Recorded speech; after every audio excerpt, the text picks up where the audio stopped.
எல்லாருக்கும் ஒவ்வொரு ஃபேவரெட் இருக்கும். பிரியாணி, பருப்பு சாதம் அந்த மாதிரி. எனக்கு எப்போவுமே ஆல் டைம் வந்து ரசம் தான். ஒவ்வொரு டைமும் ஒவ்வொரு மாதிரி வந்து ட்ரை பண்ணுவேன். முருங்கைக்கீரையை வந்து வேக வச்சு அந்த சூப் மாதிரி இருக்கிற தண்ணியை வச்சு ரசம் வைப்பேன். இல்லைனா வந்து கருவேப்பிலை அதிகமாக போட்டு ரசம் வைப்பேன். பருப்பு இருத்து இல்லைன்னா கொள்ளு வேக வச்சு இது மாதிரி நிறைய பண்ணுவேன்.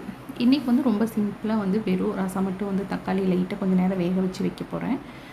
தக்காளி லைட்டாக அந்த மேலே இருக்க காம்பு எடுத்துகிட்டு ரெண்டாக கட் பண்ணாமல் பாதியாக அறுத்துட்டு அப்படியே தண்ணியில் போட்டு ஒரு 2 நிமிஷம் வேக வச்சு அதுலேயே புளியை போட்டு வச்சுட்டா கொஞ்சம் நேரம் நல்லா ஊறிடும்.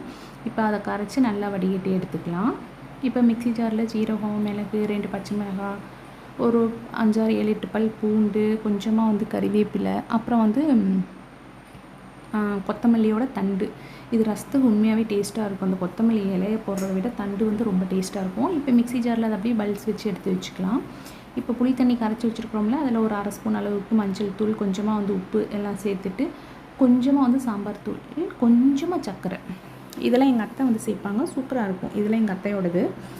அது புளிப்பெல்லாம் செக் பண்ணிவிட்டு அப்படியே வச்சுருங்க. இந்த அளவுக்கு வந்து கோர்ஸாக அரைச்சி வச்சுட்டு கொஞ்சமாக ரசத்துக்கு வந்து எண்ணெய் அதிகமாக சேர்க்கக்கூடாது. கொஞ்சமாக சேர்த்துட்டு கடுகு வெடித்ததும் வந்து கொஞ்சமாக வந்து வெந்தயம் வந்து சேர்த்துக்கோங்க. சூப்பராக இருக்கும். இது ரசம் பழசாக டேஸ்ட் ரொம்ப நல்லாயிருக்கும்.